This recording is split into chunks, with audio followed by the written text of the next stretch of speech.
now. There we go.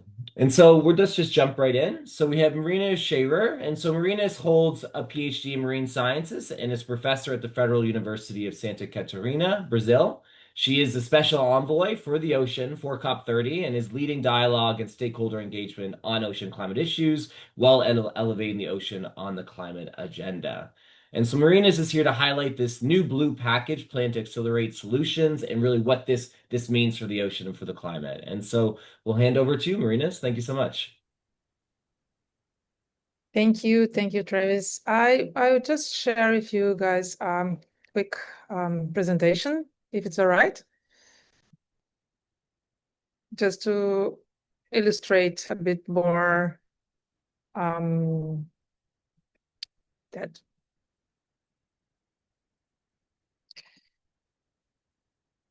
Can you see that, Travis? Yes, we can. Yep. Okay. So just to have an overview of plans and priorities for ocean and coastal areas at COP30, and I will briefly talk about this action agenda and what is this plan to accelerate solutions.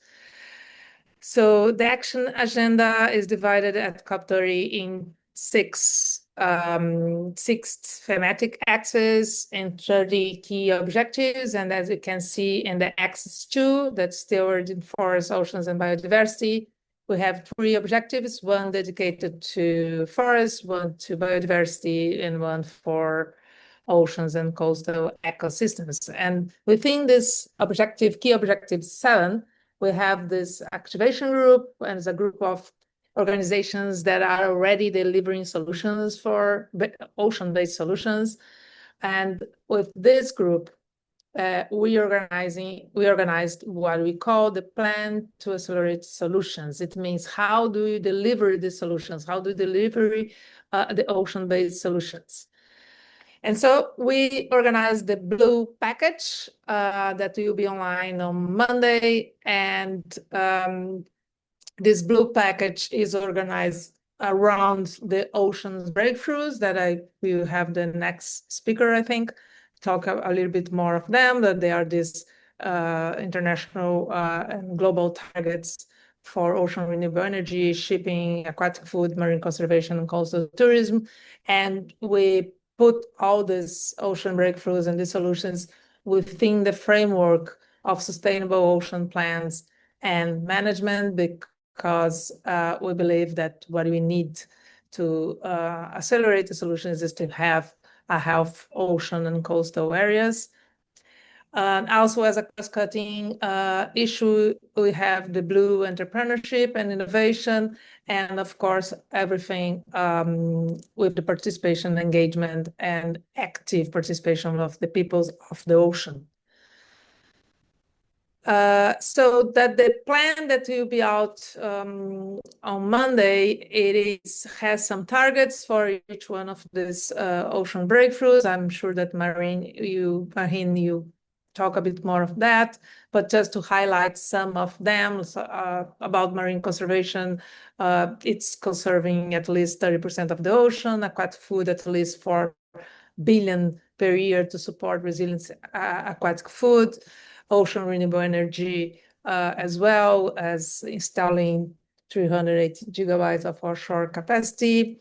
Shipping is to have zero emission fuels, make up at least 5% till 2030, and 10% of the international one and 15% of domestic shipping. Coastal tourism is to invest 30 billion per year, halving emissions of coastal tourism and recovering and protecting ecosystems. That's so important to protect the coastal area. So, and the total is more or less 116 billion if you take that some of them up per year. So it's much more than that we need to put in practice the ocean-based solution.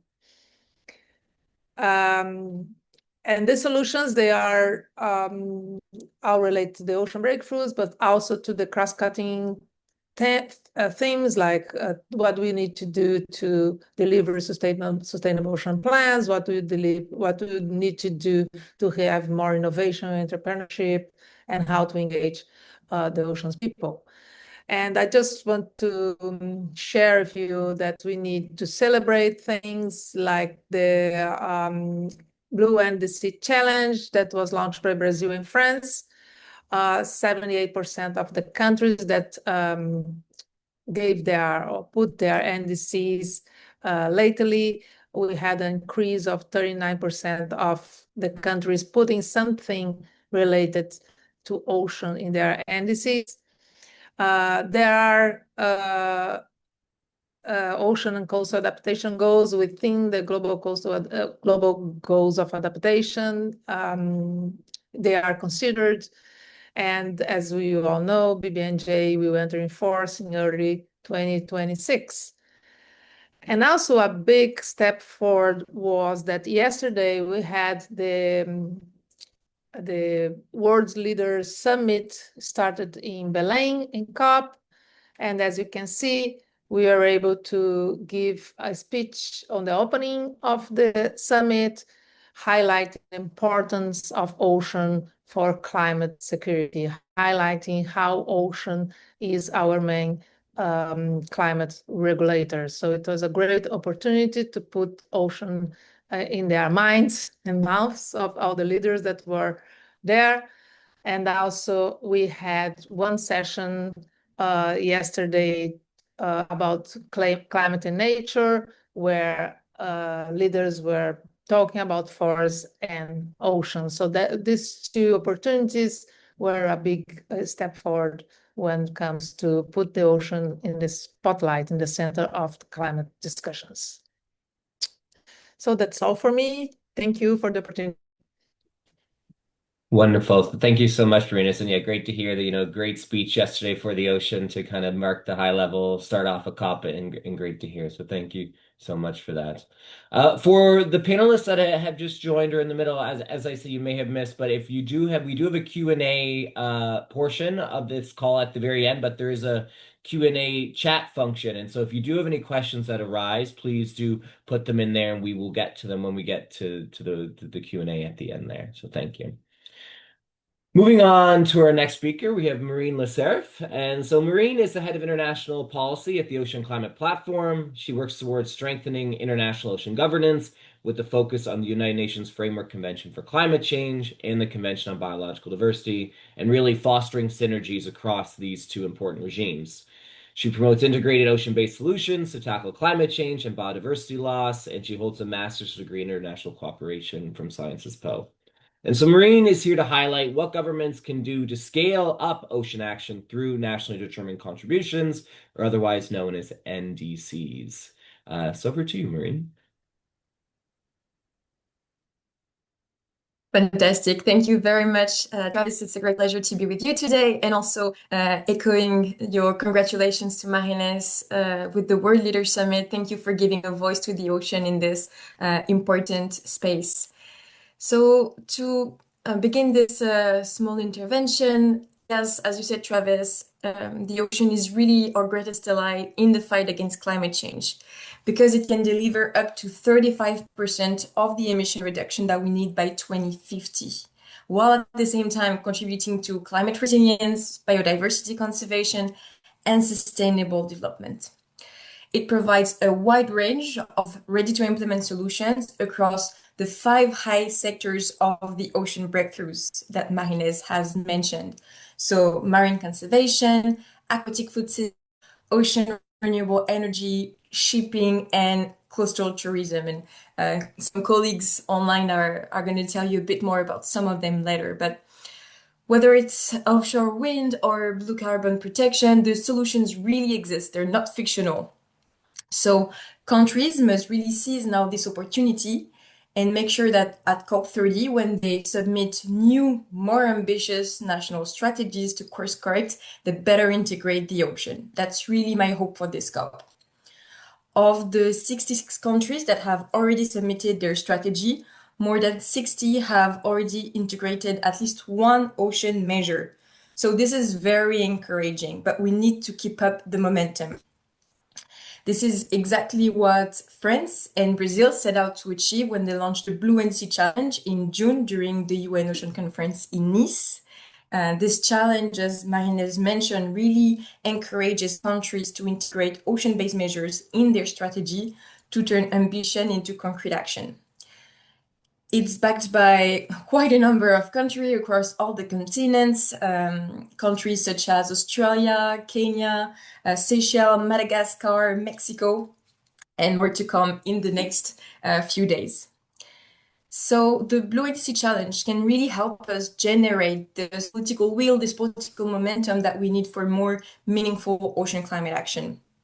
And you can also do a bit more. And as I say, we'll have more announcements coming at COP30, specifically during an ocean ministerial that France and Brazil organized on the 18th of November. And yeah, we'll be able to tell you a bit more about how the challenge can really also help countries with this more implementation phase, because ultimately COP30 is this implementation COP.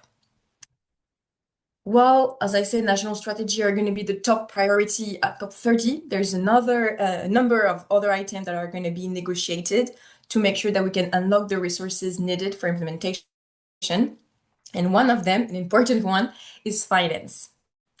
Because these new plans will only succeed if they are supported by sufficient funding, enabling solutions to move from the paper to the concrete impact on the ground. After all, there's no point in having the solutions if we don't have the resources to implement them. And naturally, the governments cannot do this alone. So we have the blue package on the one hand, the Marinez presented, and the blue NDC challenge on the other.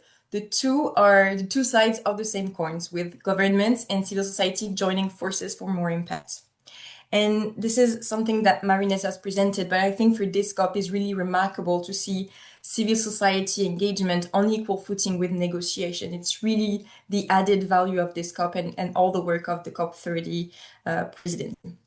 And I actually invite you to also stay tuned, because there's going to be some interesting initiative to make sure that we can capture all this potential that non-state actors have in contributing to the goals of the Paris Agreement. I'll stop here. Happy to talk more about this, about the breakthrough campaign and how we can showcase this ocean potential at COP. Thank you, Travis. Wonderful. Thank you so much, Farine, for that great overview. And I mean, great to hear, civil society and governments work coming together to advance ocean action at COP. So thank you.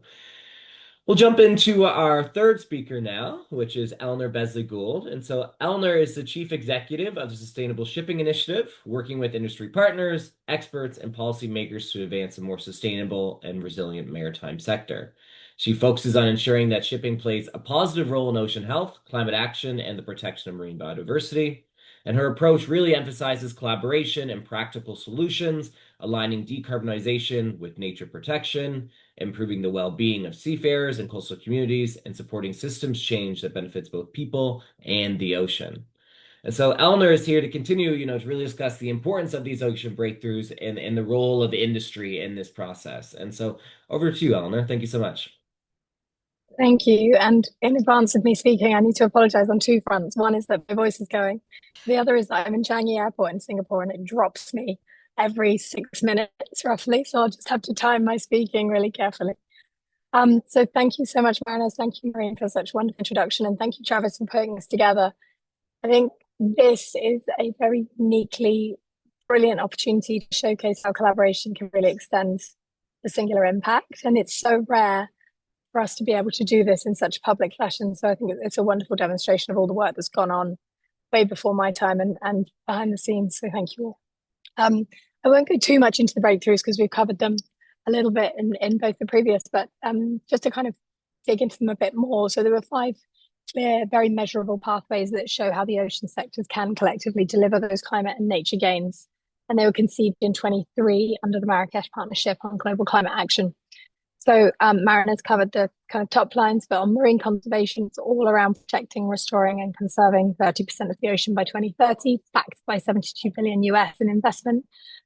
The second is that renewable energy pathways, the renewable energy, which Rennie's going to talk about in more detail in terms of the industry side, but we're targeting that 380 gigawatts of offshore capacity by 2030.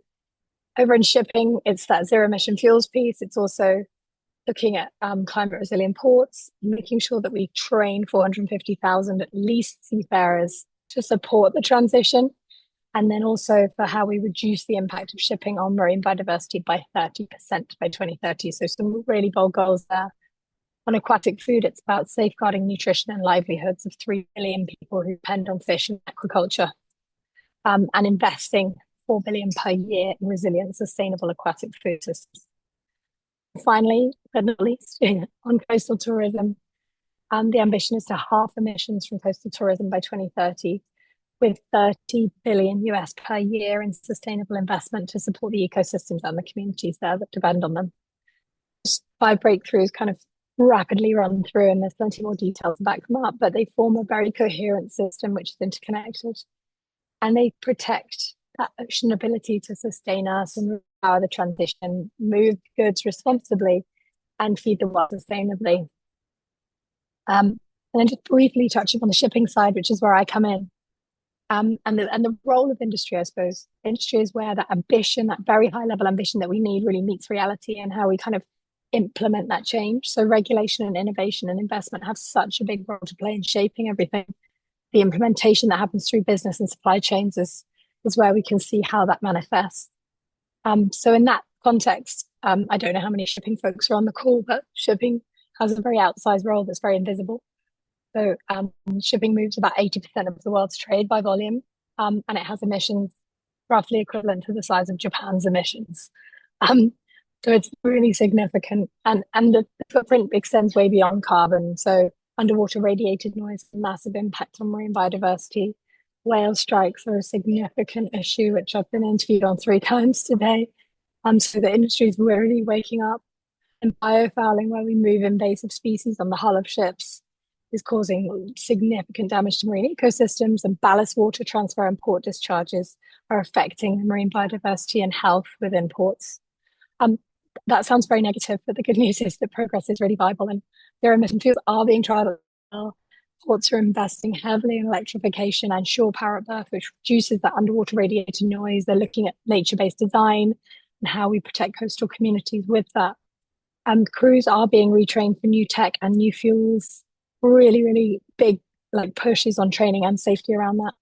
And then most importantly, maybe there's a real growing recognition from industry that biodiversity is no longer a nice to have, but something which will be a core part of sustainable operations. And there's a lot of effort going into how we make that relevant to the boardroom. So there's a mega challenge, but a huge opportunity to make these kind of examples very systemic rather than implementation pilots. So the focus now is how we bring industry together, the ship owners, the charterers, the ports, the financiers, the energy system, and we design those implementation pathways where we can have the co-benefits of decarb, biodiversity, and human well-being advancing together. So that's a kind of whistle-stop tour through industry and shipping, and I'll hand back over to you, Trevor. Wonderful. Thank you so much, Eleanor. And I think, you're exactly right. Industry has a major role to play in this, particularly with shipping as well, as you said, carrying 80% of global trade. And so it's great to hear that perspective and developments on that front. So thank you very much. We're now going to turn to our final speaker for this briefing, and then we'll open up for a Q&A, so get your questions ready. But last, we have Rennie Myers. And so Rennie is a global policy lead at Ørsted, the world's largest offshore wind developer, where she leads multilateral international policy engagements. She has a decade of experience in global and United States government relations and policy analysis with a focus on maritime infrastructure and ocean health. And so Rennie is here to really highlight, the offshore renewable energy breakthrough. So we just heard about the shipping, and now so that there is a ocean breakthrough on offshore renewable energy. And so over to you, Rennie. Thank you so much, Travis, and thank you for all the incredible women who came before me to highlight, I think, the structure that we're operating in. I can copy and paste what Eleanor said and apply to offshore wind here.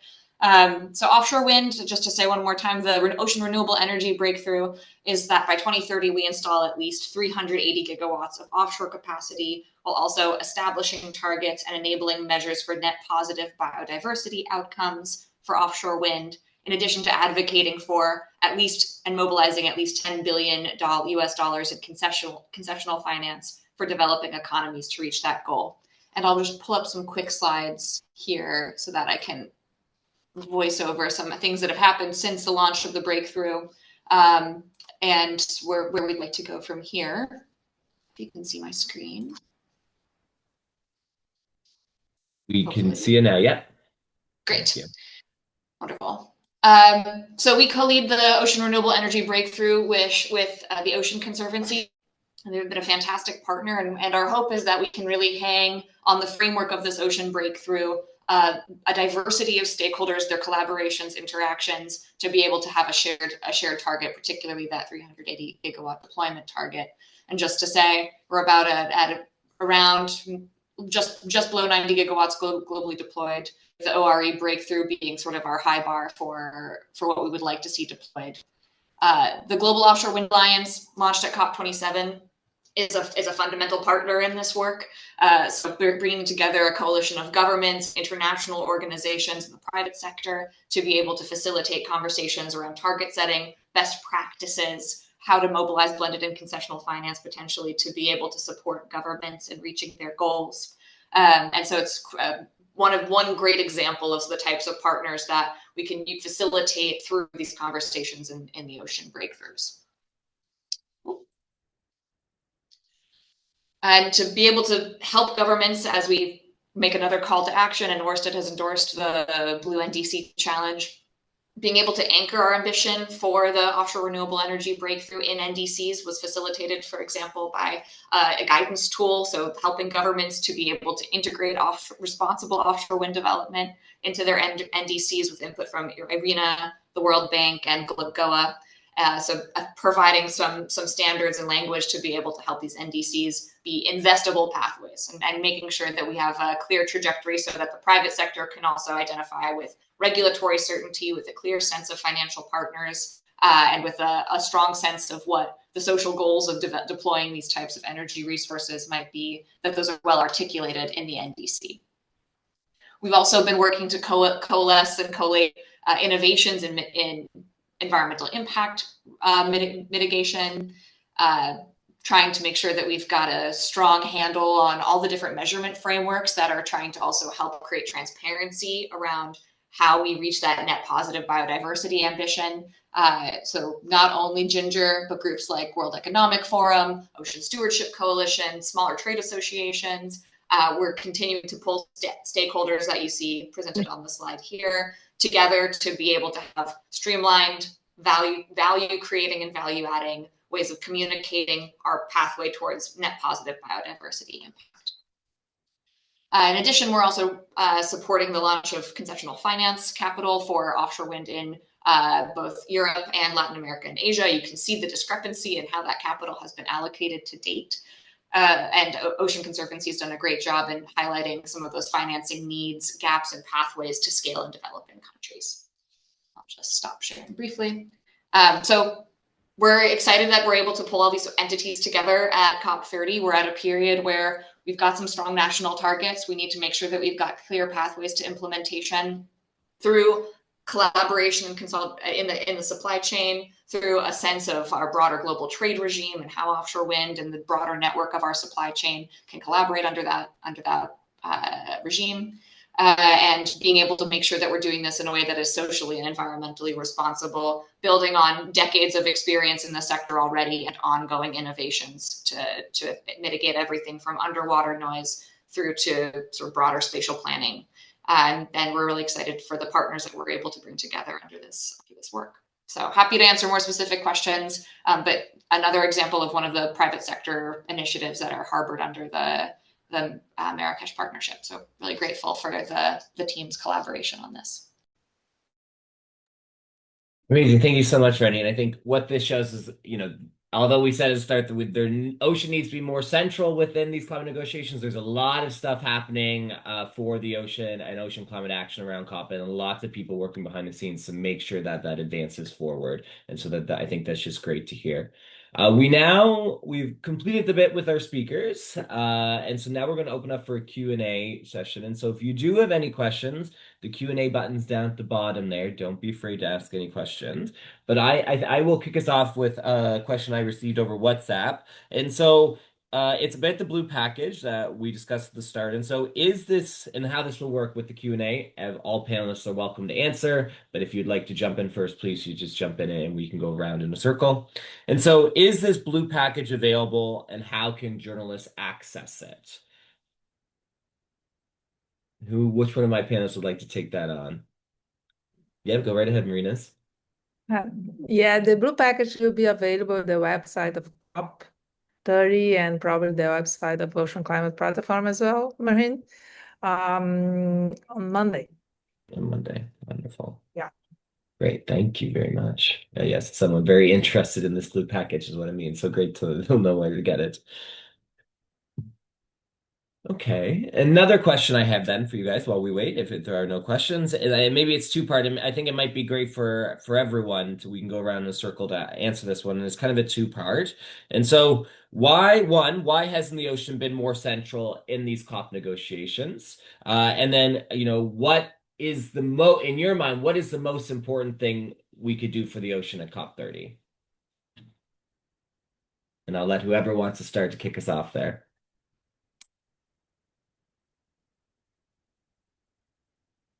I feel like Maureen, you should kick us off maybe to start. Yeah.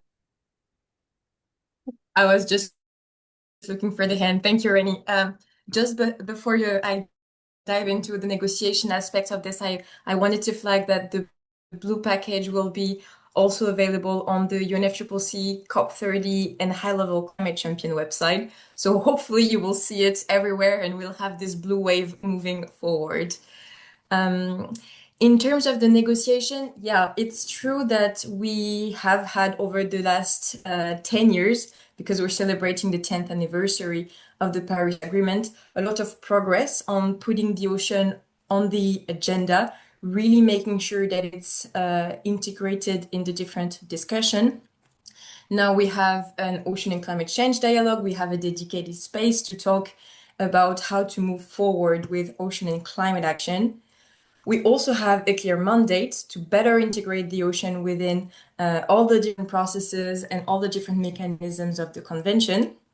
So we are at the right space, let's say. Now we need to move forward and make sure that we use these tools to better integrate the ocean, to better deploy the solutions and make sure they have the proper funding to be deployed at scale. So now we have a few priorities for this COP in terms of where to mainstream the ocean and where to start.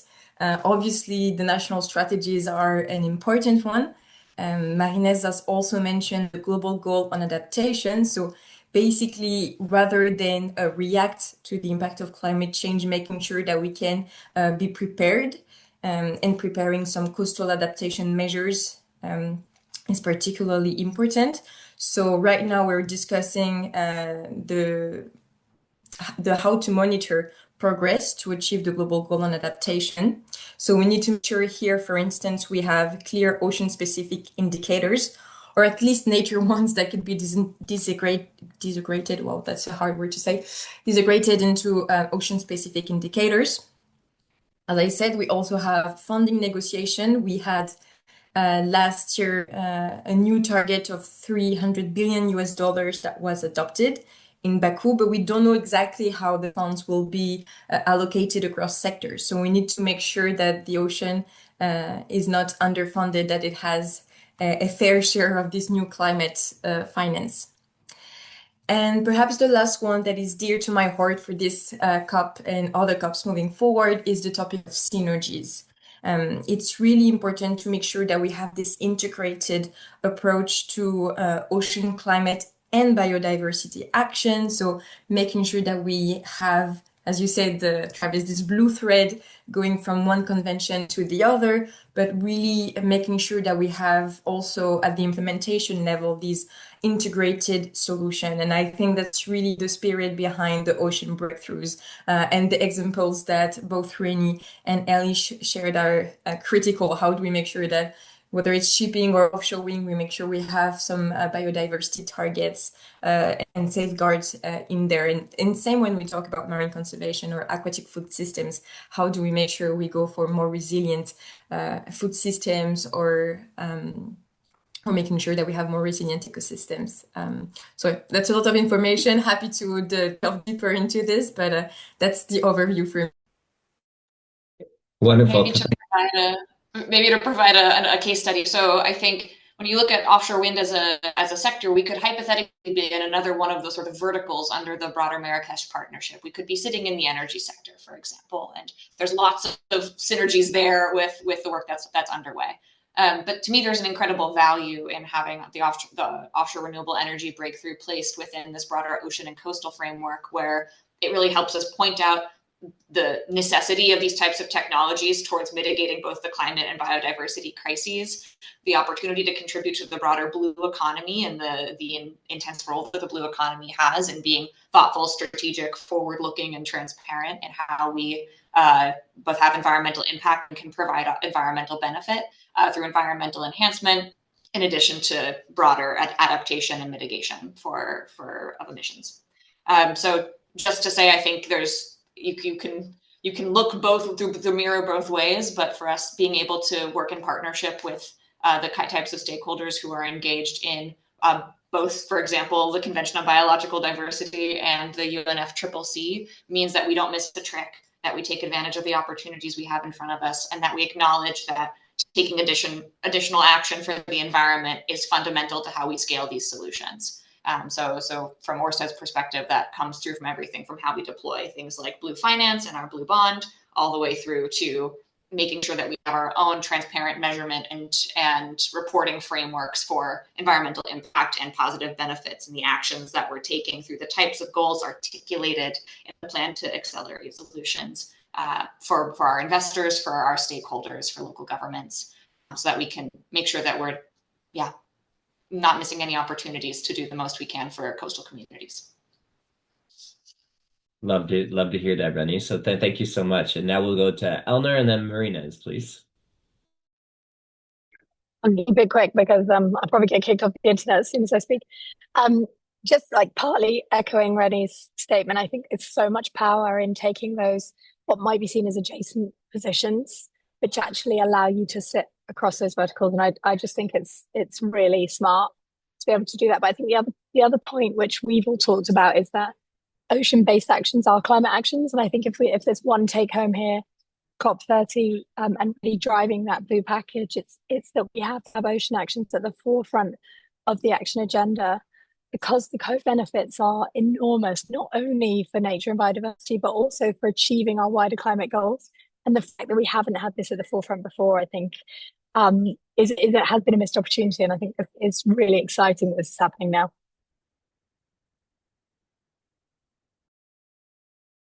Thank you so much. Marinez.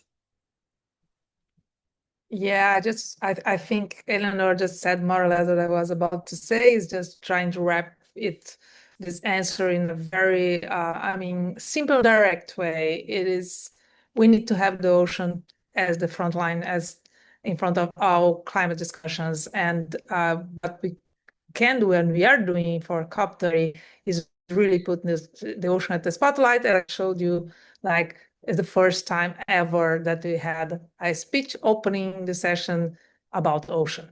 The first time ever that we have ocean at the World Leaders Summit agenda. So it is happening, and then I think we are working for that, and that's the main thing.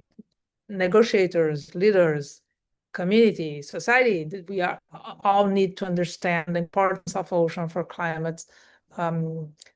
So, and that's the most important thing that we can do at COP, and I think we are getting there.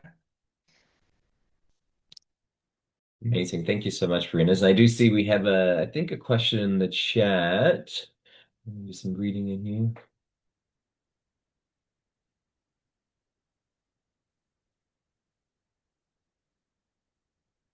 I think it's about renewable wind energy and how I'll leave that to you, Rennie, if possible. Thank you. For sure. Really appreciate the question, Luis, that the perception of some of these technologies, because they are large infrastructure projects, is that they can have an environmental impact. They absolutely do.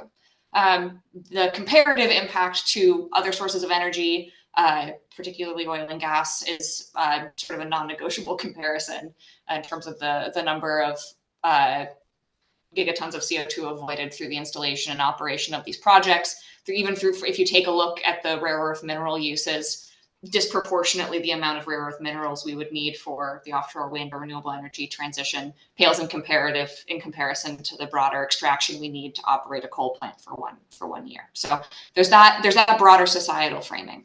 But we're also probably the most regulated industry operating in the ocean that there is.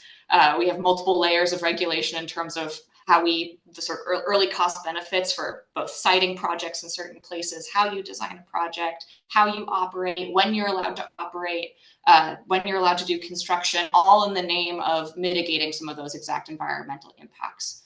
So, you know, at the end of the day, these are operating energy facilities and operating energy plants. So we take safety really seriously. It's the number one thing we talk about in this company. We take environmental risk very seriously and have a rigorous number of permits that we have to have in hand and comply to over the course of constructing and operating these projects.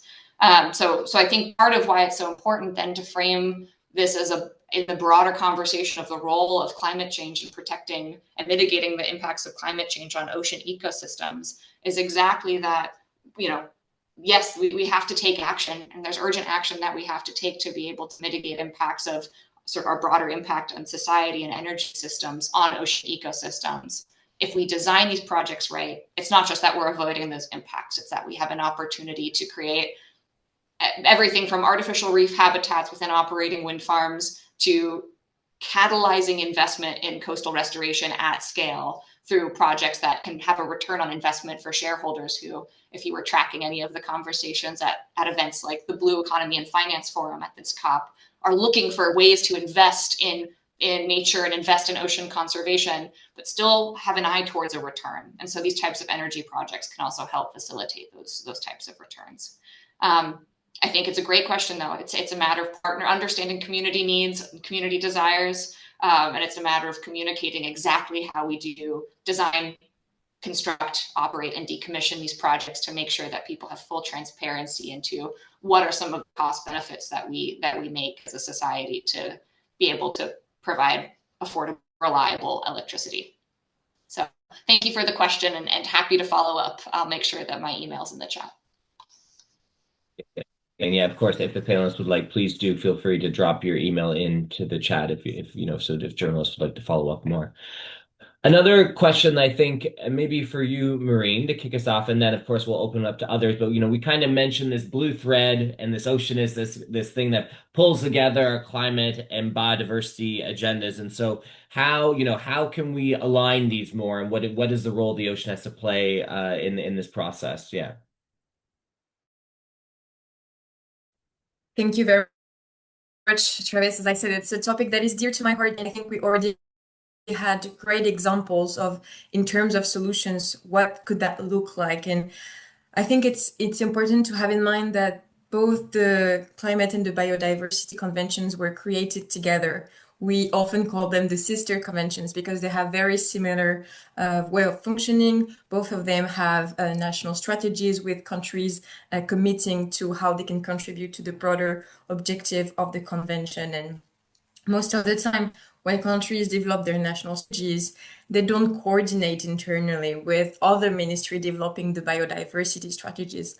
On the one hand, energy, and on the other, the forestry, for instance, ministries, not always talking to one another. And right now we have countries developing both strategies approximately at the same time.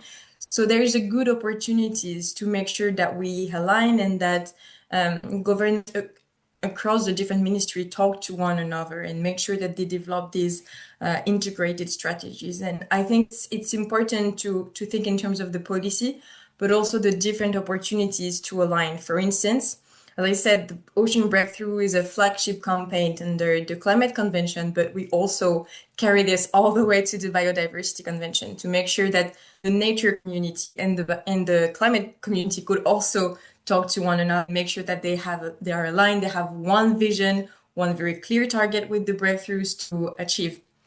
Another example is finance. It's really important to make sure that when we invest in nature, it's also going to advancing climate objectives.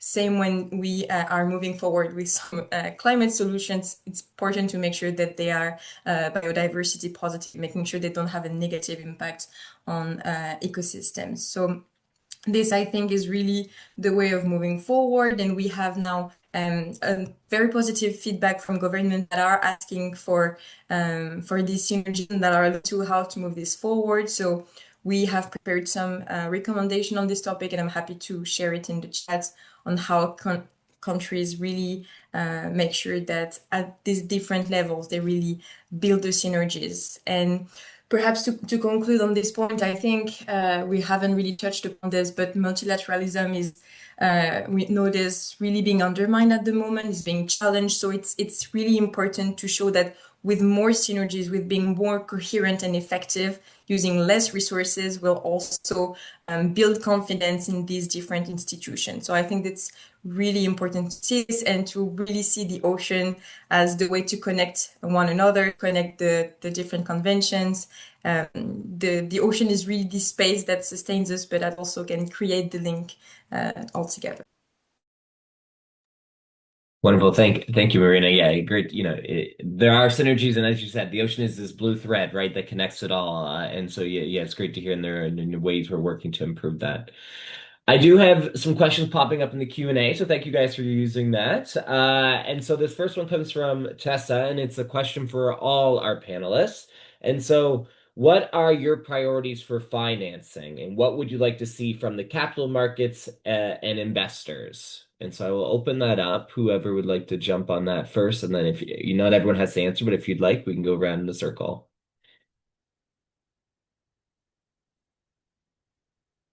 I can maybe tease a couple of the things that Yeah. y'all will see in the offshore renewable energy breakthrough. And excuse me for taking a quick look at my cheat sheet here because the language is quite specific. So we're in particular hoping to see authorization of at least one regional or thematic blended finance facility. So either through the Blue Finance window or the One Ocean Finance Facility. And see public and private entities agree to participate to provide concessional and catalytic capital there. So we're really hoping that we can start to have these blended instruments where there's mutual investment in the success of these types of projects with strong standards for not just environmental protection, but environmental enhancement. So that's, I think, the key finance goal for us. I would also say that seeing a broader deployment of blue bonds across the private sector with clear, standardized sort of reporting efforts so that investors can make comparative investments to better understand how the money that they invest translates to positive impact for nature is certainly something that we're hoping to see broader uptake of in the finance market, in the private capital market. Wonderful. Thank you, Rennie. Over to you, Eleanor. Thank you. But similar, but maybe zooming out a tiny bit, I think one of the things we're really struggling with, certainly on the shipping side, is how we incent. Oh, we may have lost Eleanor with the internet cutting out, unfortunately. She will hopefully be back. But perhaps. Oh, you're back? Lovely. So you're good. Only gone for about 10 seconds. Marine, back were to you talking? No, you're good. I'm so sorry. We've managed it so far. So I was saying, in shipping, we really want to be able to incentivize action with private business. And that needs the supporting industries, whether that's insurance, whether it's finance, whatever it is, to really get together around a set of KPIs, which they can then give incentives around, loan conditions or insurance conditions, or even if we're looking at procurement market, particularly in the FMCG side, are there terms that they can offer which are preferential to businesses who are operating in the ocean in a way which promotes marine biodiversity and ocean health?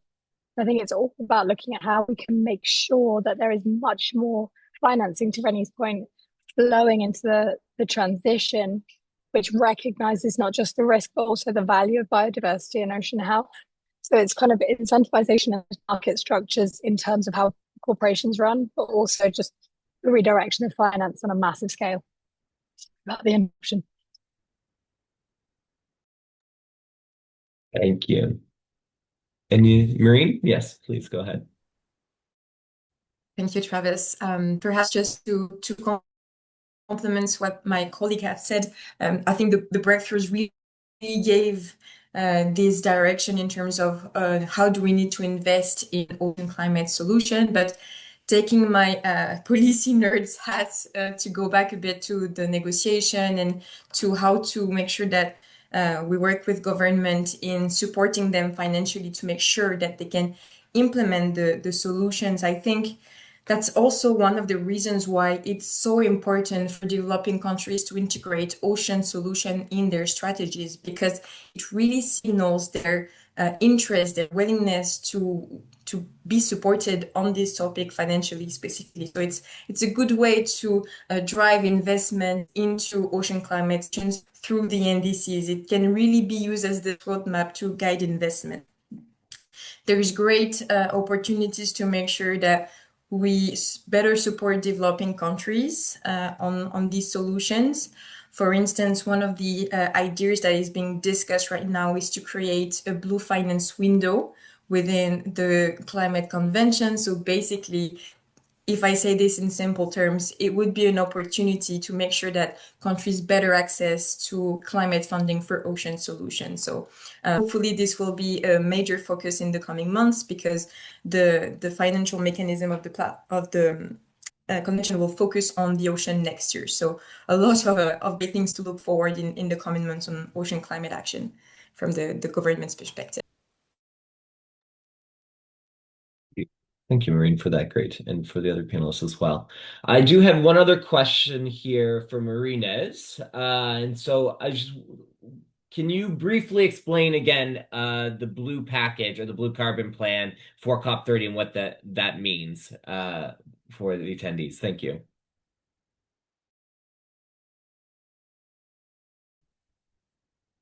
Okay, yes, I can. So it's well, the package is what the action agenda is putting on this activation group, the group that was working with ocean in the action agenda of COP30, and it's important to say that's non-state organizations that put the blue package together. So it's a plan to accelerate solutions. It means we are putting all the solutions that we have, combining the solutions that these organizations and these institutions that are non-state actors are already developing, like the ocean breakthroughs or sustainable ocean plans, or engaging communities. We put that in one plan, and that's what you're calling blue package. And this plan, it's based on these initiatives that are already there, named Ocean Breakthroughs, that Marine just explained to us, and thinking that all these solutions initiatives, it's projects that are already there, they do have already products and results. They are framed in the idea that it has to be through a sustainable ocean plan and management. It has to have innovation in it and engage all peoples of the sea, or it means people that live and depend on the ocean.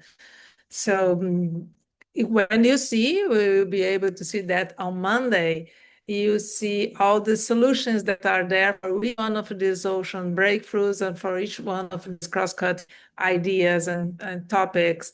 So there you can see what the outcomes are, who is responsible, what you need to do, and all that is organized like in a plan, a real plan, in a plan that you can measure. There are indicators as well. So it is supposed to be in practice. Some of the targets are 2030, some are even further, but it's supposed to put in practice to 2028, when we have the new cycle of the global stocktake. So that's I'm looking forward that everybody can see the plan, so that you can really dive on it and see each one of the solutions, each one of the results that are there. And it's a lot of work. It's 31 pages of plans and solutions and the idea that needs to be put in practice, and that where we were just talking now. We need financing. We need this global blue mutirão. That's the word that we are using at COP30. That means it's a Brazilian word. And I dare you to say that, mutirão. And it means everybody working together for the same goal. So yeah, we need to put our, hands on it immediately. Look forward to Monday for sure. Marine, over to you. Thanks, Travis. I'm not gonna try to say down. My Portuguese is not good enough, but no, I just wanted to take opportunity to thank Marinez for her leadership. She has played a fantastic role in really driving the ocean within the COP30 presidency. So yeah, just wanted to say a major thing. I think the COP30 presidency has really done a fantastic work in breathing this new life into the action agenda. The reform is really, as I said, the opportunity to have civil society engagement on an equal footing. What's really the added value of this package is to move from fragmented efforts into coordinated delivery. And that's really something that was at the heart of the COP30 presidency logic, objective is we're celebrating this decade of ocean climate action. A lot of different initiatives doing fantastic work have emerged. How do we make sure that we have one plan to make sure they're all going in the same direction, really elevating what's already out there, not trying to reinvent the wheel, but having the actionable steps that will help us turn the tide. So I think that's really the added value of this plan. And yeah, I look forward to everyone reading it on Monday, although it's quite a table.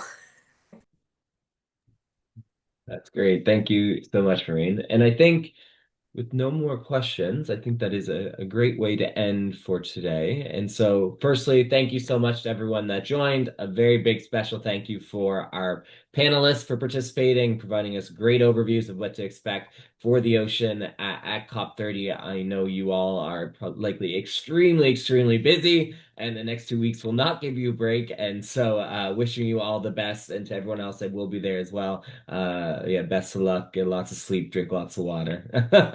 Otherwise, thank you guys so much for joining. And yeah, please do reach out if you have any further questions. Thank you very much. Thank you. Bye bye.